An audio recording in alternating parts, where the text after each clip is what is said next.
Good morning. I'm very excited to welcome you here today at ChangeNOW Summit in a different format, obviously. But today we're going to explore innovative initiatives which can reduce the environmental footprint of the fashion industry. The fashion industry is going through a major breakthrough and transformation, and we need all experts to help us do that. So today with this first panel, we're going to start with Marie-Claire Daveu, who's the Chief of Sustainability and Institutional Affairs at Kering, who will be on a fireside chat with Erin Doherty, the Editor-in-Chief of ELLE. Thank you. Hello, everyone. I'm very happy to be here today with Marie-Claire Daveu, Chief Sustainability Institutional Affairs Officer at Kering, beautiful title, owning brands such as Gucci, Saint Laurent, Balenciaga.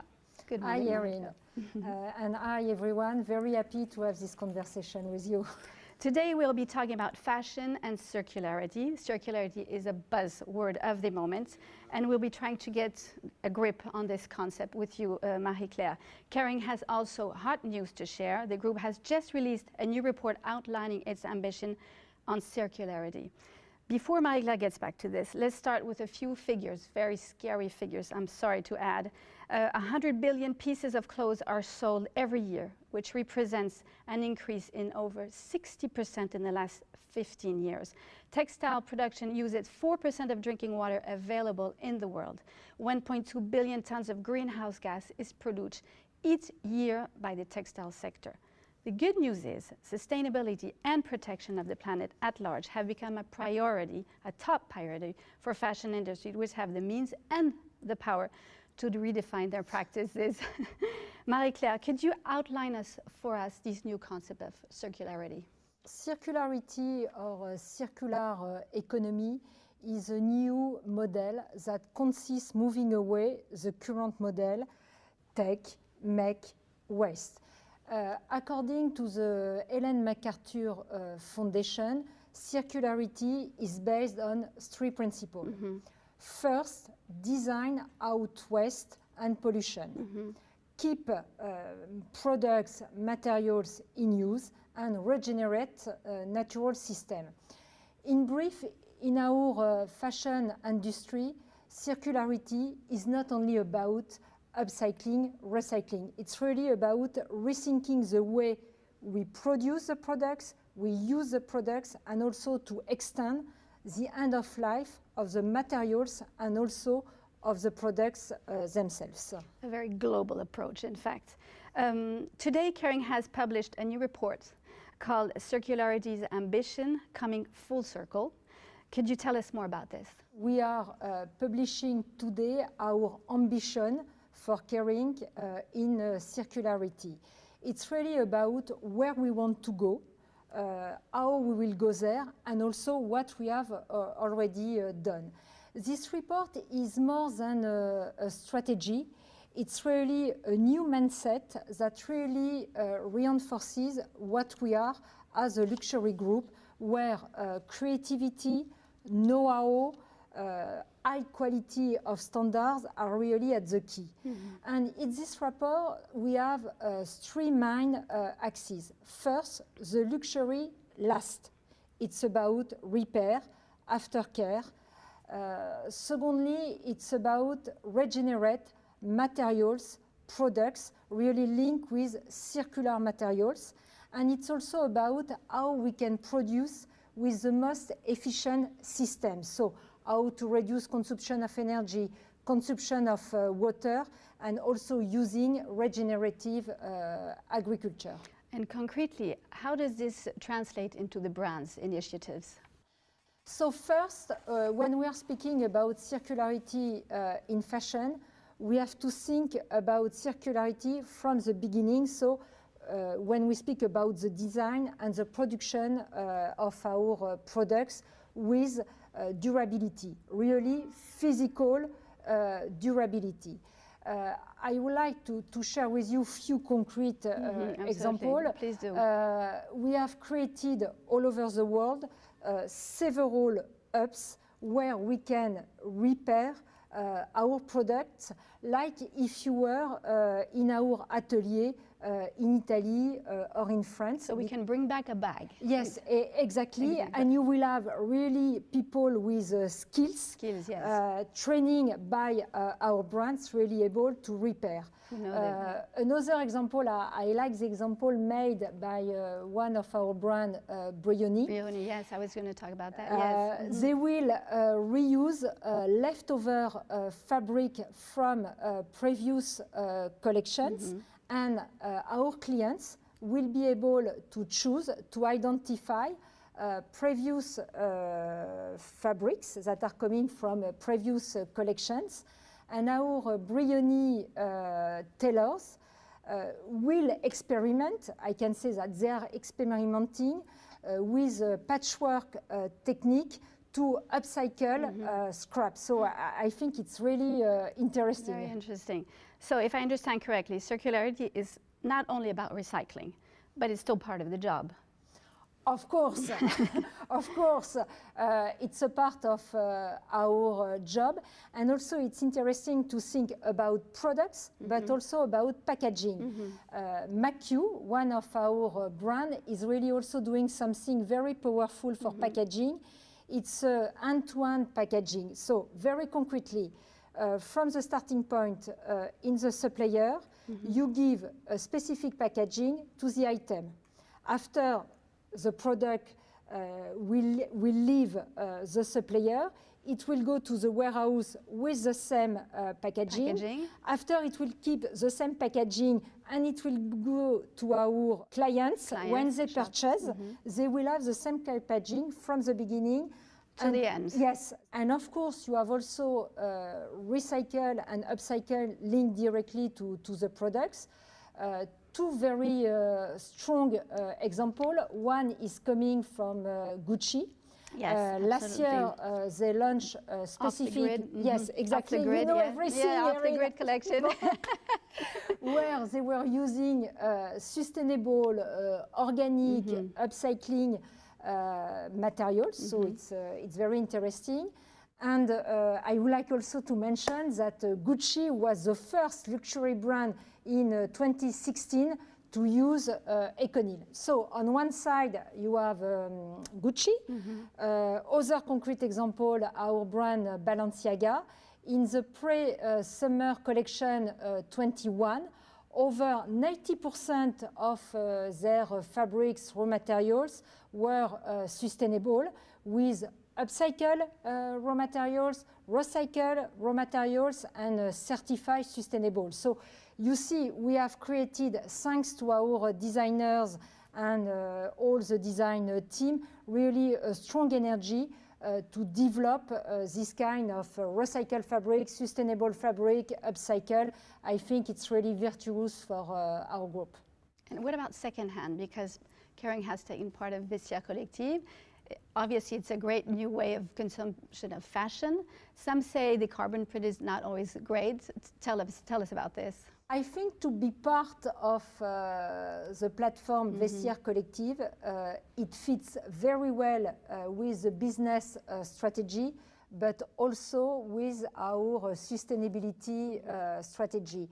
And as François-Henri Pinault said, second hand, it's really part of the modern luxury. And I think really also younger generation are expecting the brand to move with their centuries. So I think, you know, when you want to reach sustainability targets and to be very operational, you need to have a matrix approach. So you work from the beginning with the raw materials. You work also at the end of the life of the product and really to extend. And I think second hand, it's really a powerful way also to give access to people.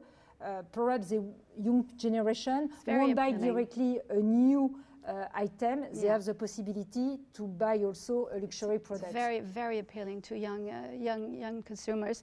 And talking about younger generation consumers, studies show that they are very sensitive to environment, very sensitive to animal welfare and DNA. But do you think they look at luxury groups like Kering, and do they believe in their sustainability? What's their approach, in your opinion, on luxury brands? First, and it's great, and I'm very happy that new generation, millennials, and above all Gen Z, are challenging the brands, the group, and fashion to be sure that we are really sustainable. So that's why I think as a group, and also with the conviction of François-Henri Pinault, we want to act on sustainability, but we want also to be vocal on sustainability to show that we have understood the issue, the challenges, and we think also that because we are in luxury, we set the trends, so we have also the specific responsibility to involve not only the luxury sector, but more broadly. After, I have a personal feeling, which is the fact that beyond an employee, beyond a customer, you have a citizen. And I'm really convinced that if we want to tackle the most important issue of our century, climate change, loss of biodiversity, we need really to be involved. So I like the fact that we are challenged by the young generation. So perhaps I'm crazy, but I love. I totally agree on this. And we are challenged by our younger readers also. And that is why ELLE has also we've tried to raise awareness on sustainability, on the protection of the planet, and we've been doing so by doing just our job, which is being a reporter, being a journalist. We started our first issue of a green issue. We started in 2009, and at that point, it was very rare for a magazine to talk about sustainability in fashion and in beauty and in activism. So, and since then, since 2009, we haven't let down our guard on that because the young readers, that's what they want. They held us accountable about all these topics. So 2009, and today we do at least 2 or 3 spin-offs. We do events. You were a guest at the Fondation Planète last year. So it's something that is a drive for us to appeal to young generation, and they have challenged us for that, obviously. And in January, just to tell you about an issue we did that we had never done before, normally you know, ELLE, we put models on the cover, we put actresses on the cover, but we wanted to really raise awareness about the pollution in the oceans. So we put the ocean on the cover. Right. And that was huge success with the young generation. But it's not only what we tell in the magazine as reporters, as journalists, is we looked at the magazine and said, how can we be fully concerned about this problem?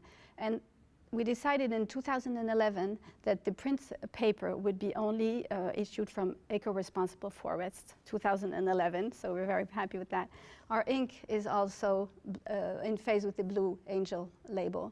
100% of our issues are recycled. Unsold issues are recycled. We're very happy when we don't have a lot of recycling, obviously. That means it's sold well. But what we've also done, and the readers responded very well to that, in May, we took off the varnish on our cover, which was a risk because, you know, ELLE is glamorous. Why did we do that? We did that because we realized that varnish was toxic for the planet, and issuing 300 issues a week, think about, you know, what we're doing to the planet. So we stopped that, and the readers really responded very well. So there. We're game changers too, like you. We try to do our part too. So only one word. Congratulations, Erin. Thank you very much. Congratulations to ELLE, because I think, and we have this conversation also with our clients, media and social media have really a responsibility to raise awareness, but also to propose some concrete solutions. So that's why we have really to work together and to try to give people concrete solutions. Solutions, exactly. Because they held us accountable of what we say, obviously, and you too, you know. I fully agree on this. As this conversation comes to an end, I'd just like to share something that's pretty optimistic. Did you know that one French woman out of 3 has at least one eco-responsible piece of cloth in her dress code? And for 8 women out of 10, quality and sustainability is a major criteria when buying fashion, which is why we're challenged so much. And they don't want to replace their wardrobe every season or every year. This is very reassuring because I think we can all plead guilty. We all bought this €5 t-shirt because it wasn't expensive without questioning where it came from. Why is it so inexpensive? So what younger generation have challenged us to do is reassess the way we consume fashion. I didn't know this data, to be honest, but I am not surprised. And I think also with the crisis, this expectation will only increase in the future. What I think really, as I mentioned previously, it's a responsibility of everyone to try to implement concrete action in the sustainability field and to protect our planet.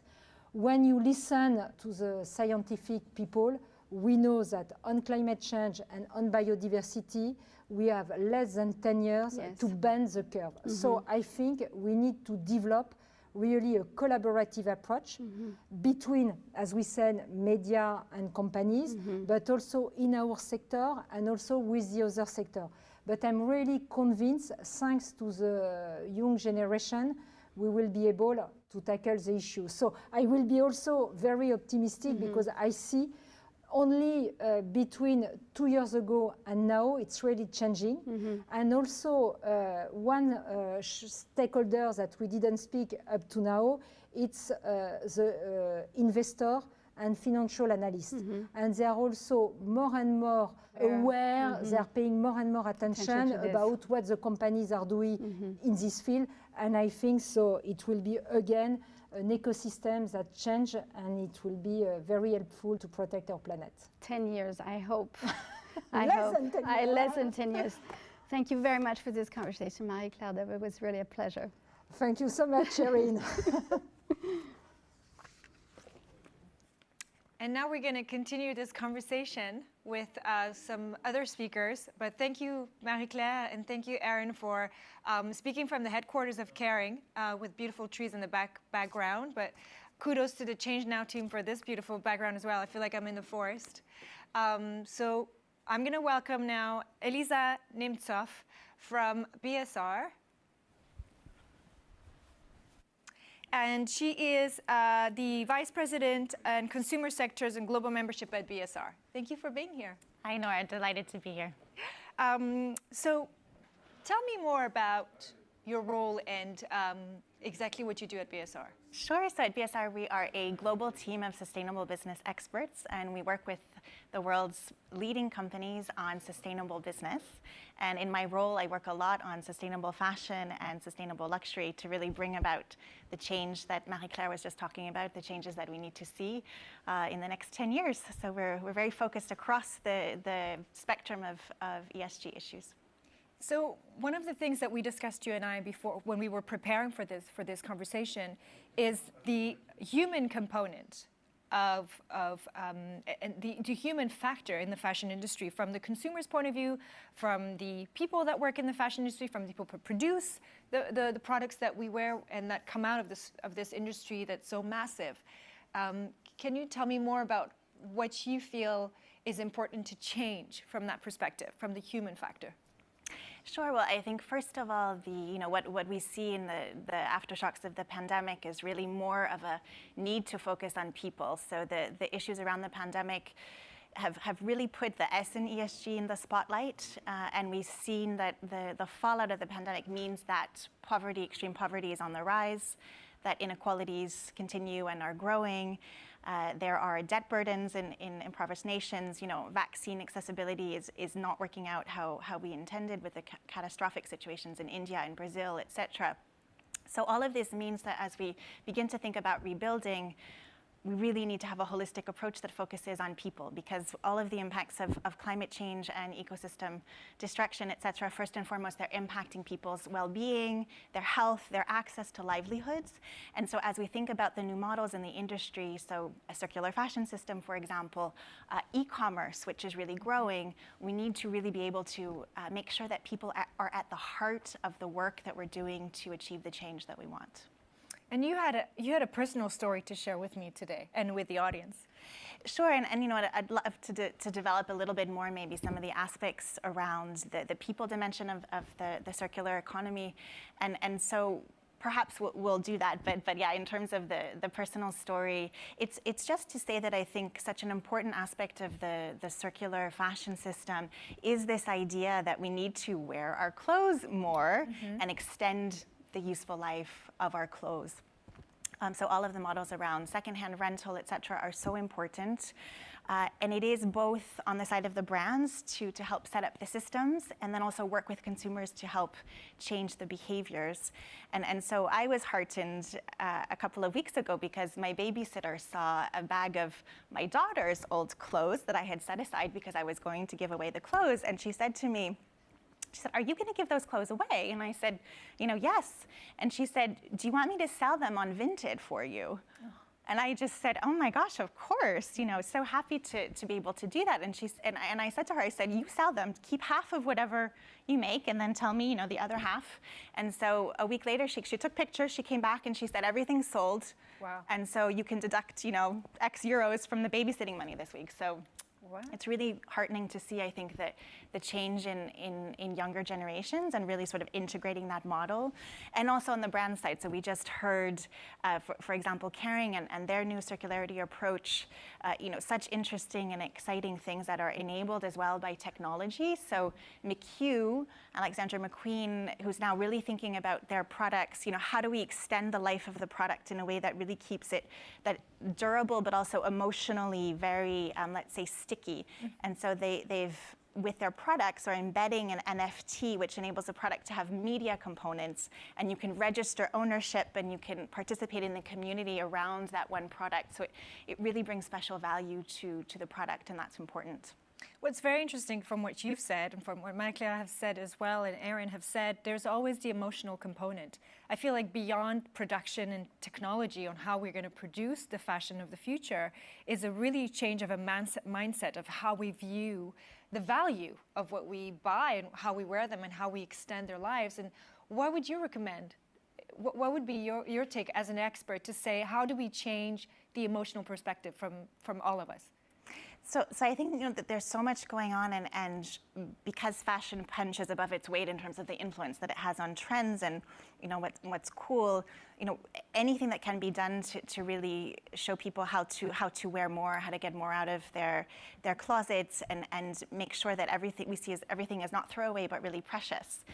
So we have, and we used to have, but we still have videos of people's hauls, right, and in sort of mass stores, but there's also now videos of people's finds in vintage stores. And so I think we have to always really sort of push for these mindset changes and these cultural shifts, but also we of course need as stakeholders in the fashion industry and brands to really put the action where the intention is. So as we are building the circular fashion system, for example, there has been, we've overlooked the social dimensions. And so at BSR, we're working with the support of the Lotus Foundation and CEDA and other partners like H&M and Target and the Renewal Workshop to look at the social aspects of the circular fashion economy. Mm-hmm. Because essentially, as we try to scale that system, job types, job qualities are going to change. Mm-hmm. So right now we have a lot of production happening in the global south, a lot of consumption in the north, where when we try to scale models where we have recycling, rental, repair, et cetera, happening closer in consumption markets, that'll change the jobs in the south as well. Right now we have about 60 million workers in the fashion value chain, mostly in the south, mostly women. What is going to happen to those production jobs? Mm-hmm. We're going to have to reskill workers. Suppliers are going to have the ability to recycle, to repair, to participate in that. But brands really have the responsibility to help with that reskilling and to think through the job quality, et cetera, and to think through how that's going to change. So in another example, about 10 million retail workers in the US, mm-hmm. Well, if you're doing more resale model, secondhand, et cetera, what happens to those retail jobs? In India, a lot of waste picking. Those are typically done by lower castes. Those are, sort of dirty jobs, not fun jobs. We have to make sure that all of those jobs around garment sorting, collection, et cetera, are better quality and higher quality, so that we can avoid all the mistakes. Try to avoid, because mm-hmm. Not to be naive, but all the mistakes that we've made to date in the fashion system. That's a nice segue to the people that are going to join us right now. You're going to stay with me on stage, and we're going to be joined by two more speakers. Christian Tubito, who's the head of Materials Innovation Lab for Kering. So we continue the conversation with Kering. Thank you so much, Christian, for being here from Milan. Thanks, Nora. Good morning, Good morning. everyone. And Edward Briel, who's the CEO of Matera and my new best friend, because I'm so moved by the conversation we've had to prepare this panel. So I'm excited that you're going to be sharing everything that we've discussed with our audience. Maybe you can start by telling us how you two have found a way to work together. Yeah, I can start, Edward. Yeah, let's say that we met through Fashion for Good. That is a platform for sustainable fashion innovation. And Fashion for Good is a key partner for Kering for scouting and scaling technologies, materials, solutions, also business models that have the greatest potential to transform the industry. So Fashion for Good provides support to innovators together with the members, and Kering is a member of Fashion for Good through their accelerator program, scaling program, and Good Fashion Fund. So through this platform, we met Matera as other innovators, and we decided to run with them these pilot projects to give them the possibility to scale up their advanced cultivation methods related to cotton, but I am sure that Edward will talk about that. And because also this technology, this approach was strongly related with our biodiversity strategy. So basically we met through Fashion for Good. Great. So Edward, you told us when we were preparing for this, you had a very great way of approaching the relationship from the earth all the way to the product and the crops. I thought it was a very, very important point that you brought up, particularly in the regenerative aspects and the fact that there's a lot of seeds when you grow cotton that we've forgotten to use or that we're no longer using that would actually be better for the earth and for ourselves. Could you tell us more about that? Yeah, absolutely. So just to give a bit of background, the way that we're growing by using controlled environments and precision agricultural methods lets us grow cotton varieties that weren't previously, they wouldn't previously work in certain regions which are being afflicted by the acute effects of climate change. So when we're looking at certain agricultural systems where certain types of seeds have overtaken because they're more appropriate for industrial forms of agriculture, we can actually start trialing old varieties that have been ignored either through market forces or changes in climate. And what's really good about that is when we think about diversity, I think across the board in any lens that you look at it, it's always going to be beneficial from a planet or a people perspective. It's more resilient. You don't have one type of crop growing, which is then vulnerable to one type of pest outbreak or one type of disease. And so, Christian, maybe you can tell us more. So we discussed here the emotional component, and we talked about, you and I were exchanging on industrialization and deindustrialization, or is there a new way to industrialize today? And what would be the best approach? And I know Kering is doing so much. I mean, we've seen what Marie-Claire has expressed and what you do. What you think together with the startups and the scale-ups like Edward's, Matera's, what do you think will be the next steps to re-industrialize our planet and, or our economies as well, so that they're more resilient, but also more respectful to nature?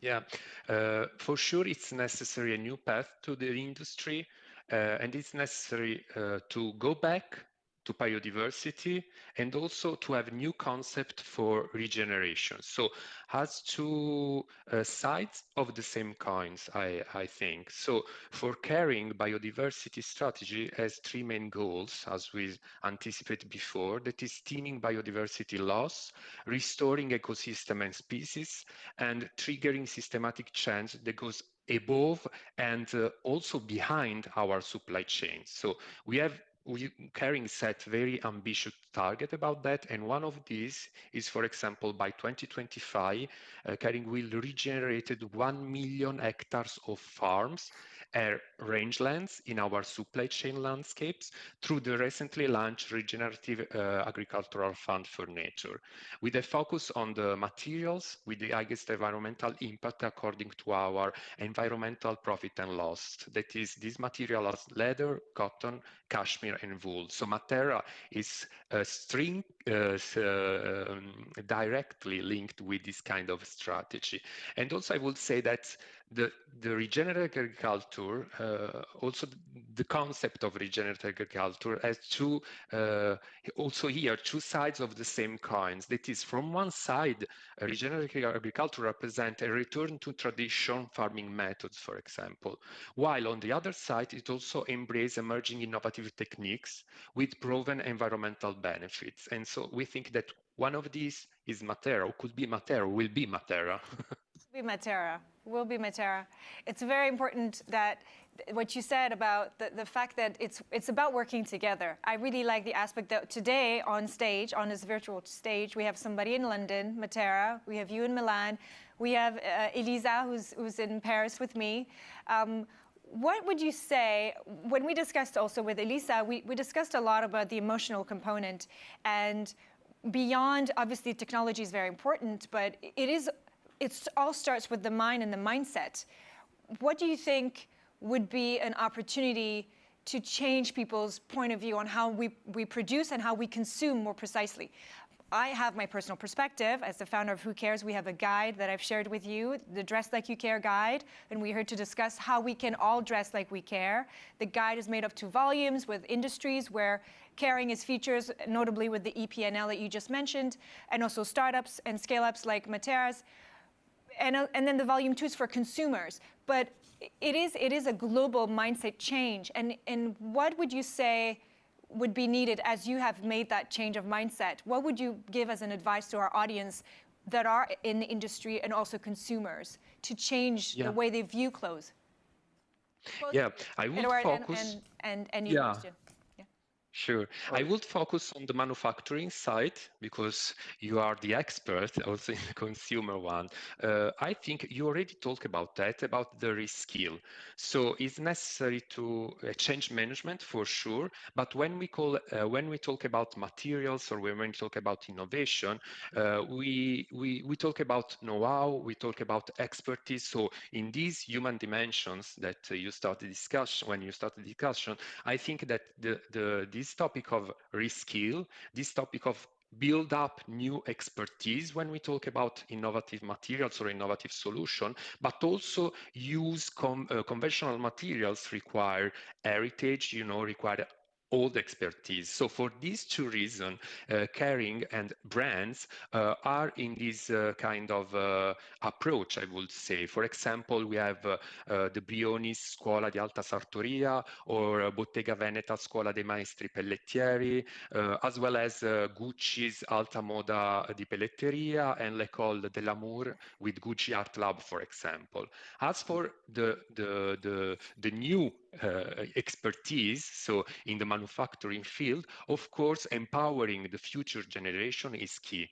And also in this field, Kering takes also the responsibility as a luxury group to train tomorrow's generation of designers. So the group has partnered with university worldwide to design a sustainability curricula. For example, with the Tsinghua University in China, the Fashion Institute of Technology in the United States, and so on. So, or l'Institut Français de la Mode in France, for example. So it's key to build up a new skill, new approach, to conventional materials, but also to new ones, to new techniques. So it's really key to build up new expertise and new know-how, and so face and approach the issues that we are currently facing with a new knowledge, I would say. Edward, what would be your take on it?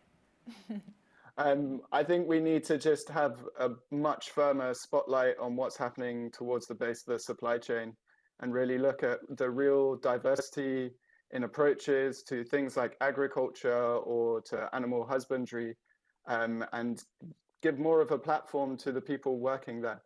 Because we're bringing in new technology, but we're working with half our team is in Gujarat, and they're contributing as much to the innovation through bringing ancient agricultural knowledge and different cultural perspectives, as well as supply chains. So it's when we're trying to skill up, I guess, the workforce here in Europe, we also need to be mindful that we have a continuous dialogue. And I don't think that story is being told enough. And at the moment, the initiatives like working with Kering from the base through to the top end of the supply chain is where this opportunity to build in more sustainable mindsets that are equitable as well is actually going to be possible. Not just shining the spotlight when you feel like it, but having it ever present, essentially. And I think oh yeah, go on. No, please go ahead, Edward. Just I will add something else later on. Oh, so when we look at things like regenerative farming systems, there's the main method which is being pushed at the moment. So the Kering method, or the Rodale organic regenerative from America, it addresses things like biodiversity, efficiency through reducing the use of chemicals, better farmer livelihoods. And these are all things that we're working on. But we're also at Matera looking at agricultural regions where soils are either heavily polluted or salinated because of climate change, and testing even growing outside of soil, and seeing how these different methods, the nuance makes them different, but they're actually incredibly complementary. And I think that embracing this complexity from all ends of the supply chain is also critical, so that we can help new farming systems actually build without a lack of nuance or understanding, forcing farmers to work in ways that is actually probably not preferable from their perspective. I'd like to mention that I love the fact that you have a sewing machine right behind you as you're speaking. Yeah. Just on the side. I noticed that. You noticed that too. Christian, you had one more word to say? Yeah, no, totally agree with Edward. Also to go, to go training the first actor of our supply chain. And for example, I would like to quote the South Gobi Kashmir that Kering support and launched, I would say, years ago. And the main aim was really to training the herders to manage animals and the lands in a different way, and also support farmer livelihoods through pricing mechanisms such as premium. So I'm totally agree that it's necessary to take into account not just the last part, the last tires of our supply chain, but start from the beginning. For this reason, we support or we launch South Gobi Kashmir, or this kind of new approach to cultivation like the Matera one. Thank you so much to both of you. I wish we could talk more, but we're already past within our time. But I want to mention that these talks are not just talks. We're just within action. So we create these opportunities with this platform at ChangeNOW to continue the conversations much after this first discussion. So please continue to connect to all our audience, continue to connect and exchange with us. We're all here to help you. If you're in industry, or if you're a consumer, you have questions, please reach out. And to complete that, Marie-Claire Daveu mentioned that in 2016, Kering was the first company to use ECONYL's textile. The conversation on fashion will continue tomorrow at ChangeNOW. We're going to have another panel, and we'll have Giulio Bonazzi, who's the founder of ECONYL. So you'll have an opportunity to continue the discussion. So I hope Edward and Christian will join us again tomorrow, and Elisa as well. Thank you so much, and let the change continue today. Thanks very much. Nora. Thank you. Thank you so much. Thank you. Bye. Bye.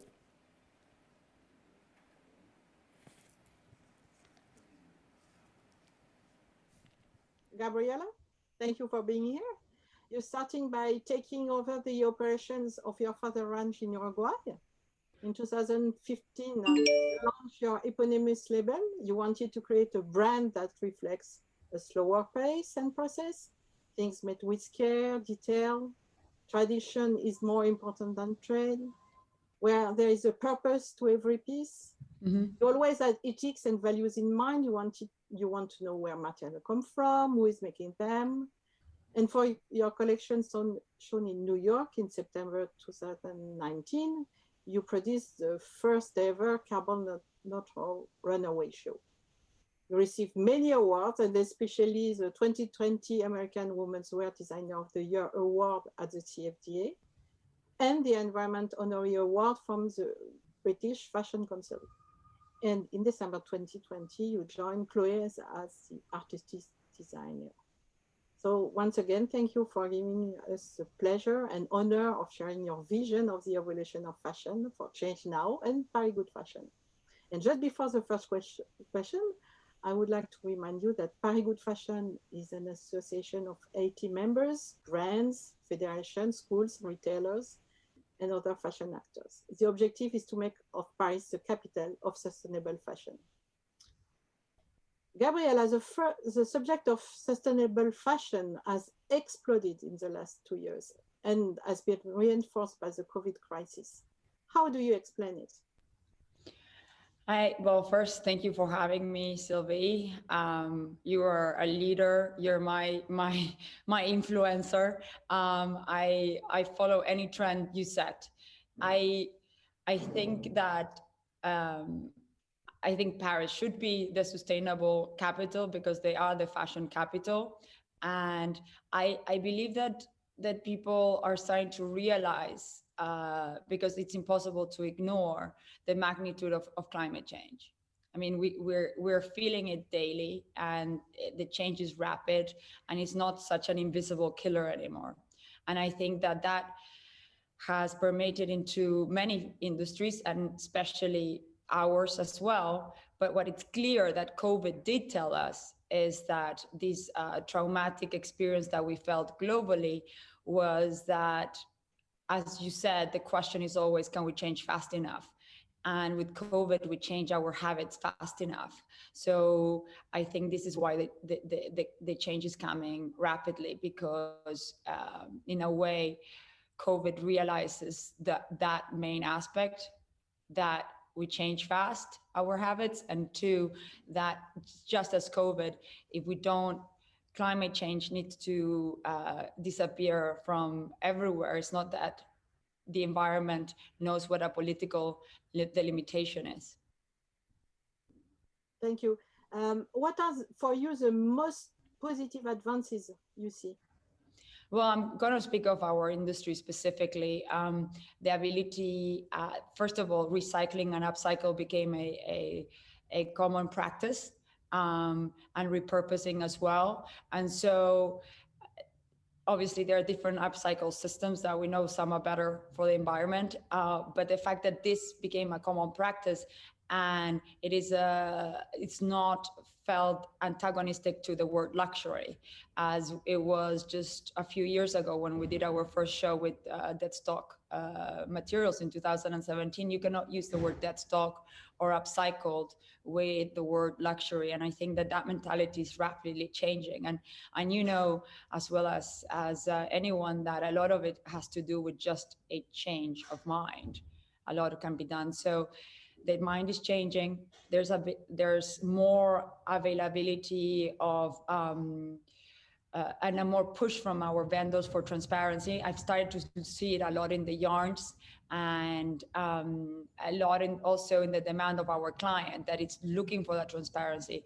When we started Gabriela Hearst, it was always from a love of quality and long-term view on sustainability, but we knew that the clients were buying us because they loved the design. But now more than ever, they're starting to ask how things are made, or where is it coming from, and I don't need this extra bag. So we're seeing the change happen as well from a client perspective too. So this is supply and demand. Thank you. And on the other side, where are the subjects, the area where we definitely should still improve? I think I see a better, I see what's the word? A truthful intent that can actually be achieved in practice to the waste program, the different AIs that are calculating waste so we don't overproduce.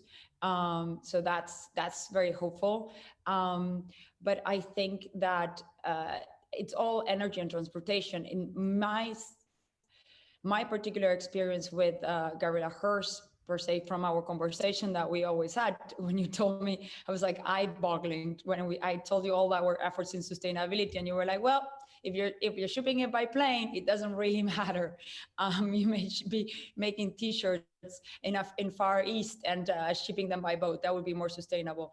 But that is a part that I struggle a lot, where to get into shipping by vessel that has the lower impact with the freight. I feel like I have a good handle on the materiality, a good handle on the packaging. We can always do better on packaging, but eliminating plastic hangers and reducing volumes and all that, it's something very achievable. But it's in transportation when I get stuck. And I think that if that's true to me, it might be true to many. Thank you. There are many common initiatives such as the Fashion Pact, Very Good Fashion, the Fashion Agenda. Do you think that it is by joining forces with other actors in the fashion world that we will be able to move forward more quickly?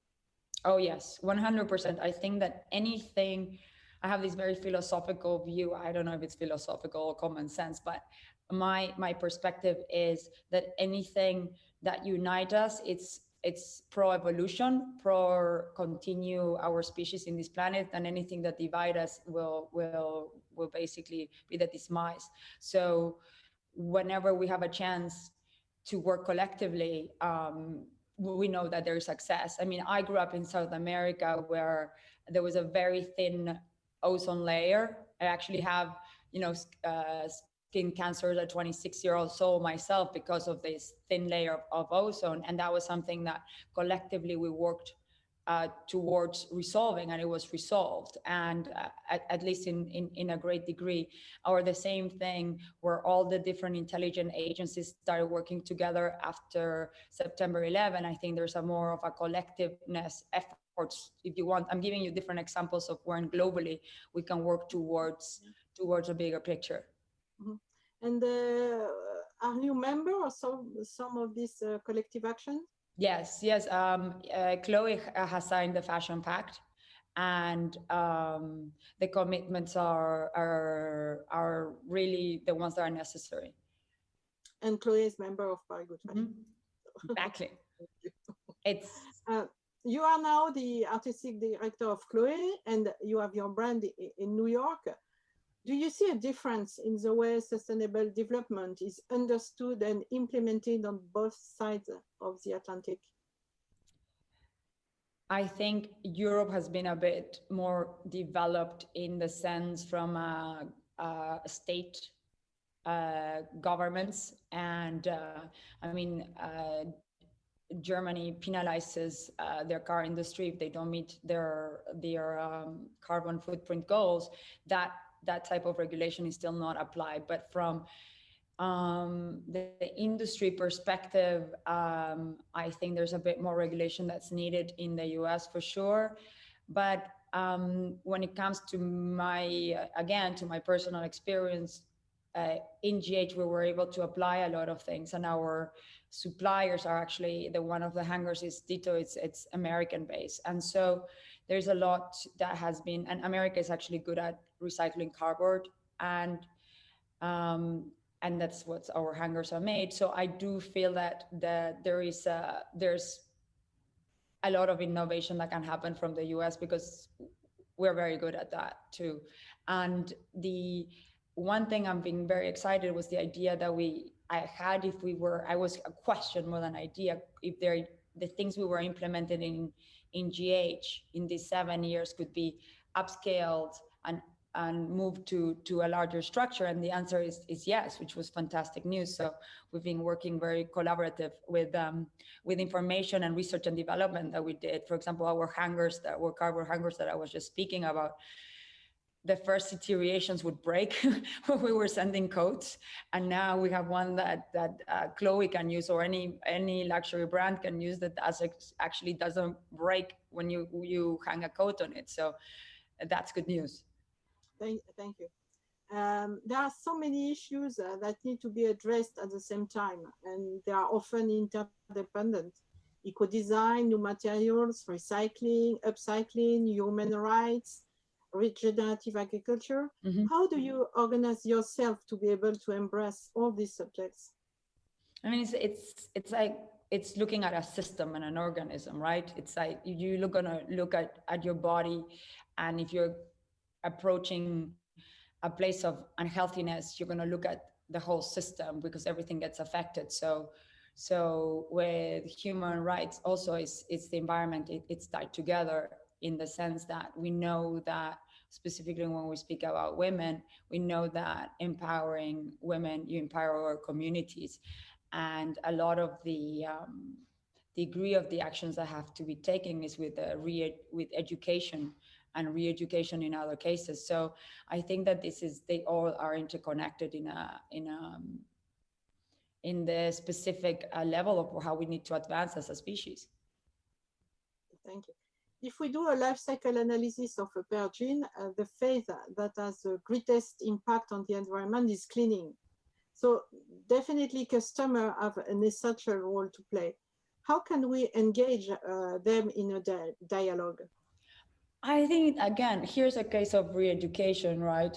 When we talk about leathers, right, and their processes, there are certain ways of tanning that are better for the environment than others. And sometimes it's great to teach our client that a little bit of nature affects or nature's touch.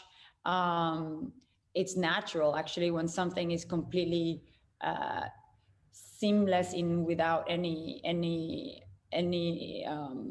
touch of nature, it feels artificial. So accepting a little bit of a little different of a color tone in a shoe that's uneven feels more natural than this artificial evenness. So it's about the aesthetics, and here's where I think designers can bring a lot to it, like moving forward to creating this product that feels more dimensional, more human, not so industrialized. But how can you do this dialogue? Is it in your store by explaining the products, on your internet site, another solution? Oh, it's a multitask, right? You do it on your social, you do it in your e-com, you do it by adding extra information on the garment, you do it by traceability of your garment. You can QR code the label and it'll take you to the page where you can read everything that was done in this garment or where it was transported. I mean, all of this it's available now, and I'm doing a lot of that, and you just communicate. But at the same time, it's better to do the action as well too, and focus whatever energy to do, actually making sure the product is well made, and then the talking comes after. Another rising aspiration is to buy local products made with local materials. How can you respond to this as a designer?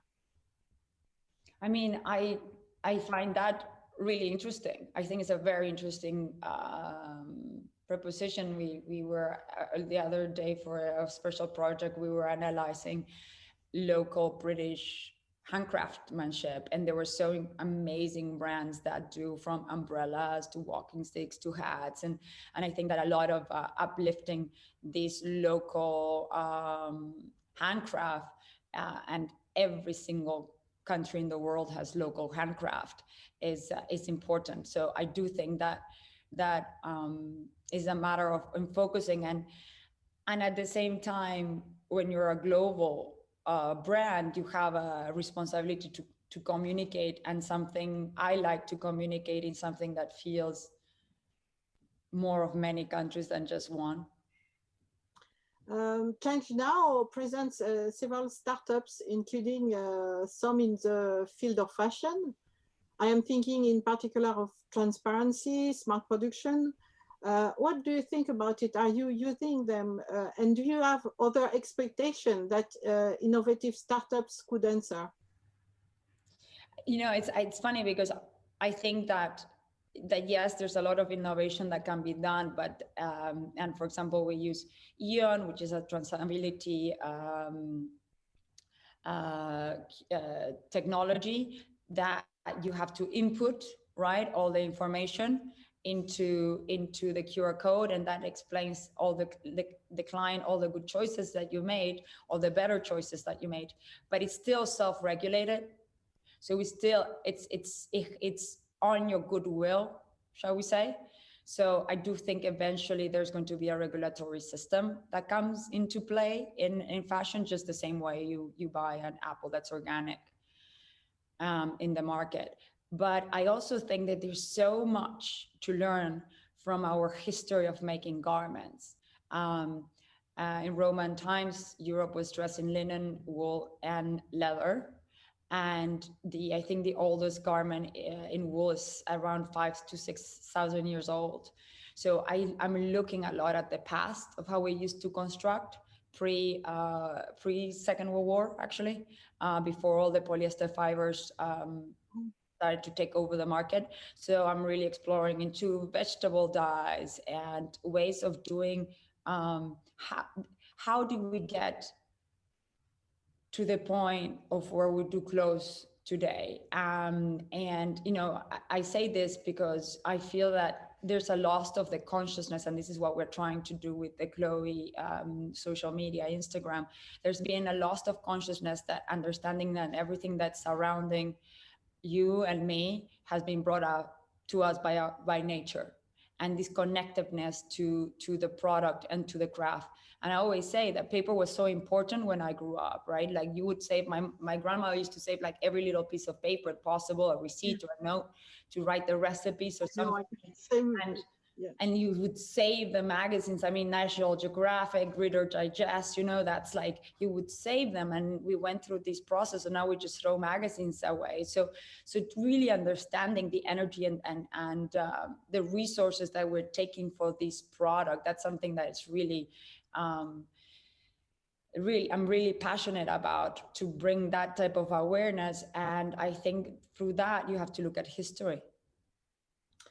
And the last question, what is the goal you would be proud to have achieved in the next 2-3 years? Well, in GH, it's pretty clear. We want to get to 80% of upcycle and repurpose, and then to really get at least 60% of our freight by boat, and really reduce the impact of that. And obviously there's always improvements, and there's always, but those would be like the target goals. I think that at Chloe, because of another scale, the goals are many. And we have quite an aggressive ones moving forward, from materiality to transport to life cycle, you know, everything that's going on. And we're just launching low impact denim and upcycle sneakers. So it's really, there's a lot more that one can do, that it's, in conclusion, is making a product that is more sound with the environment and of higher quality. Thank you very much, Gabriela, for this exciting exchange and all our encouragement to continue to make sustainable development sexy, as you know. Well, that's really your line. You told me make sustainability sexy, and I mean, nobody has asked me yet to be in a you know, naked photo shoot cover, but I'm ready when they ask. And thank you. And thank you to ChangeNOW for the invitation, and to all the online participants. Thank you, everyone. No, thank you, Sylvie. Thank you. Thank you, Gabriela Hearst and Sylvie Bénard. I really love her closing part. I'll join you, Gabriela, if you hear me, on the photo shoot. I'm down with that. I think if we have to bring awareness any way is possible these days, since we're at the 11th hour. Thank you so much to all the panelists for participating to this panel, and to all the audience for being present and listening to us. We are not done with fashion. We're going to continue speaking of fashion and how we can make this industry better and more responsible and more caring. We'll do that tomorrow. We have another panel on fashion tomorrow afternoon, so please join us. It will be just as rich as this one this morning. Yeah, dress like you care. Thank you.